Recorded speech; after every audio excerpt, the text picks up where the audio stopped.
Seeking Wisdom Week 40, the Book of St. Paul.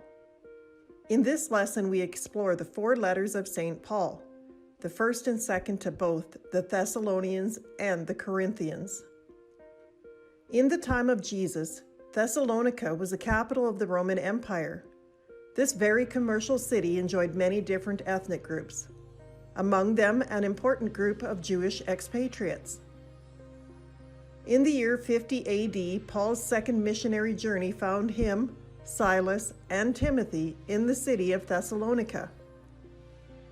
This was his next stop after preaching in the Philippines. Acts chapter 17 verse 2 tells us that he was in Thessalonica for 3 weeks, but it may have been more because of his trade as a weaver. In his time in Thessalonica, St. Paul received many grants from the Philippines church, persuaded some of the Jews and some of the foreigners to believe in Jesus, and told them of the way to live the life of a commoner that was pleasing to Jesus. As happened in many of the other places that St. Paul brought his preaching, he was strongly opposed by Jews and faced fierce opposition. The Jews denounced many of the teachings, prompting St. Paul to leave hastily.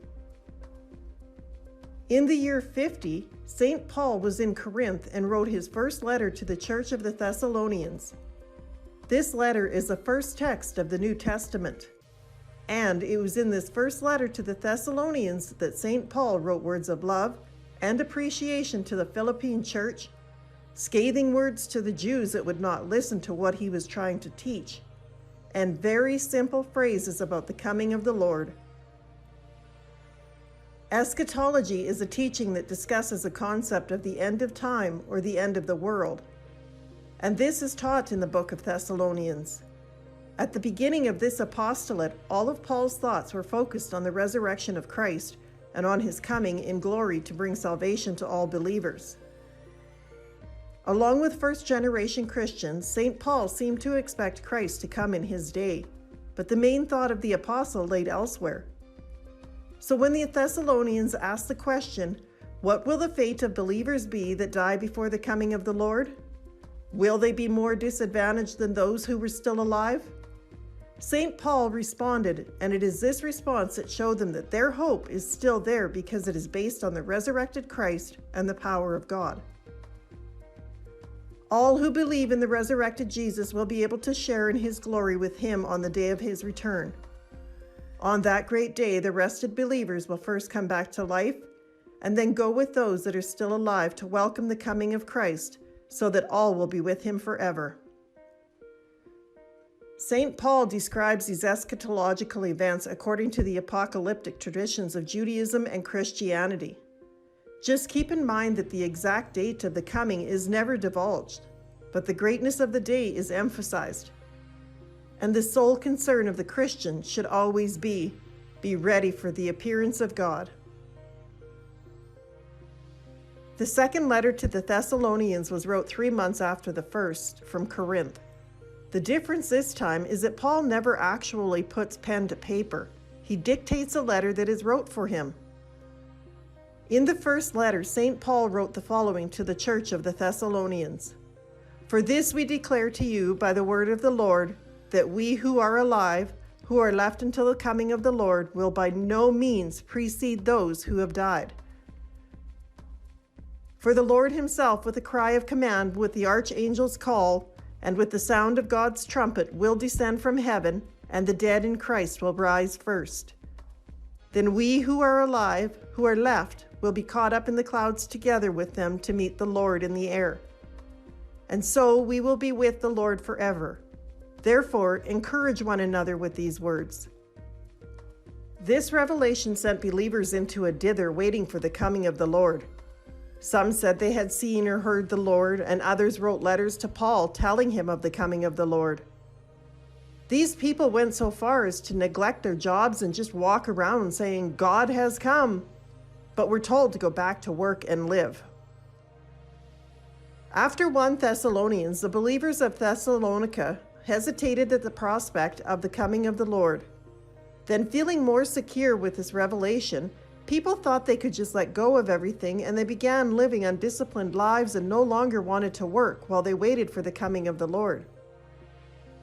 Paul felt the need to write to Thessalonians to reassure and clarify some things for the community.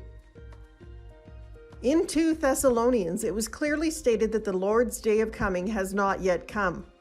There will be signs, and these signs would have been more easily recognized by the Thessalonians than the people of today. There were 2 very distinct signs that the Lord had not yet come, and they were 1.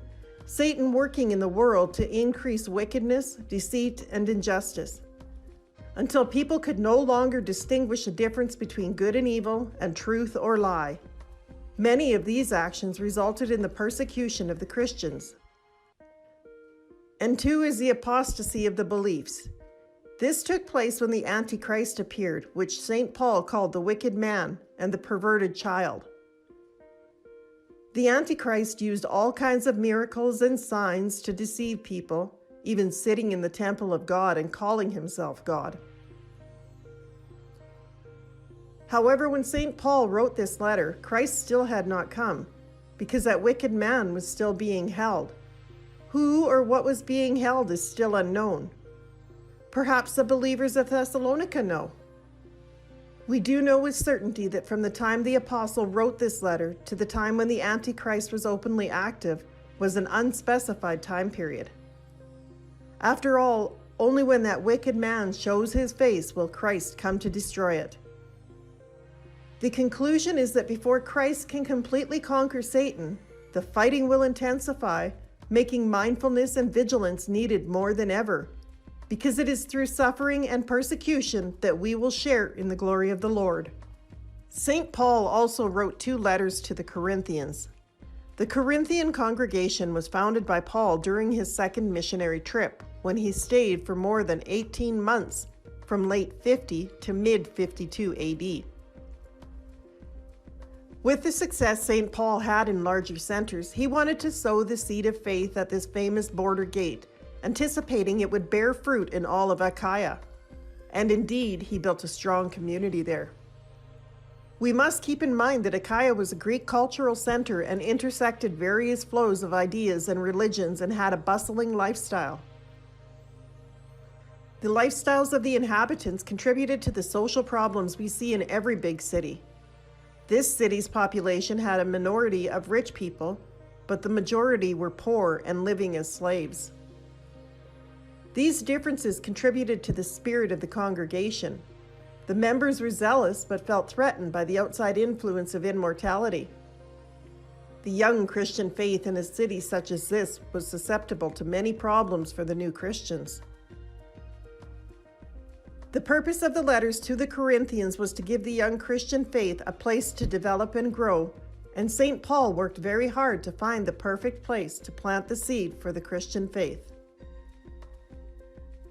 In these letters, we read of the burning problems of people trying to integrate the Christian faith into a pagan culture and how these problems were solved. Corinthians 1 and 2 gives us an inside view of the author's feelings and his relationship with the laity, but at the same time are very important to Christianity. In the 2 letters, especially 1 Corinthians, we learn a lot about the core issues of early Christianity, the daily living and the relationship with the pagan world. Thanks to the intelligence and ways of St. Paul, things that in themselves merely question the conscience or follow routine have become occasions that root our faith deeper. Christian freedom, body sanctification, or charity living with Christ are examples of this. The need to defend his mission encouraged the saint to write inspiring pages about the nobility of the apostolic ministry, and a regular donation has become the norm because it manifests solidarity and unity among the churches. His view is always presented with the eschatological light, and it is that light that he presents a creed of the dead resurrected. But because the Greeks had not fully bought into the belief of resurrection, they found it hard to accept. This glitch led Paul to write in an intellectual style that gave reasons that demonstrated why believers must wait for the resurrection instead of writing in an apocalyptic style as he did in Thessalonians. Paul had his work cut out for him when he had to find a way of keeping the Greeks obedient to the gospel. One technique he used was he contradicted the madness of the cross with Greek philosophy. And when he saw the division between the Corinthians that were comparing their teachers and judging them, Paul reminded them that there is only one teacher, Christ, and one teaching, that our way of salvation is through the cross. In short, although Peter did not let go of his eschatological view, he did emphasize the present Christian life, which he considered a life of union with Christ, was understood in the light of the gospel. Our final thoughts for this week will be explaining two important problems in the Corinthian letter: the privilege of St. Paul in 1 Corinthians chapter 7 verse 15, and the problem of eating food that is offered to idols in chapter 8. 1 Corinthians chapter 7 verse 15 is seen as the foundation of what we call the privilege of St. Paul, allowing divorce in some cases of difference and religious disagreement. However, it is necessary to properly understand the intentions of St. Paul. At that time, social custom required wives and slaves to follow the religion of their husband and master. This puts Christian wives married to pagans in a difficult situation. St. Paul offers a solution. As long as a pagan husband accepts a Christian wife, marriage will continue. But if a pagan husband does not want to live with a Christian wife, you can separate. For Christians, a commitment in baptism is a most important one and cannot allow a commitment. The second problem found in 1 Corinthians is eating food that is offered to pagan gods. This problem caused divisions among the Corinthians, and those who considered themselves knowledgeable argued that since there is only one God, there would be no harm in eating offerings. But unintentionally or deliberately, they hurt those that do not think like them. At this point, St. Paul gave very subtle advice that even if you believe that there is only one God, the Father, and Jesus as the Lord, we must still be sensitive to the beliefs of others. He reminded the community of Corinth that up until their recent conversion, these people still made offerings to the pagan gods, and with a limited understanding and weak spirit of faith, you must do all you can to avoid offending them. This lesson is one that should be considered in all aspects of life, not just about eating foods. Eating offerings is not necessarily a sin, but it could prove to be a stumbling block for those who are weak, and we need to question whether it is something that is worth fighting over. In every situation, we know there are things we can do, but should not do, that causes hurt and weakens the faith of others. Thank you for watching. We hope you enjoyed this week's lesson. Please join us next Friday for our new video. The answers to this week's questions will be revealed in next week's video. Remember, every Friday, the Seeking Wisdom Challenge will be posted on YouTube and Facebook. If you enjoyed this video, please like, share, or subscribe to our channel. If you have any questions, leave them in the comment section below. Thank you for watching, and we wish you a wonderful weekend full of grace and joy.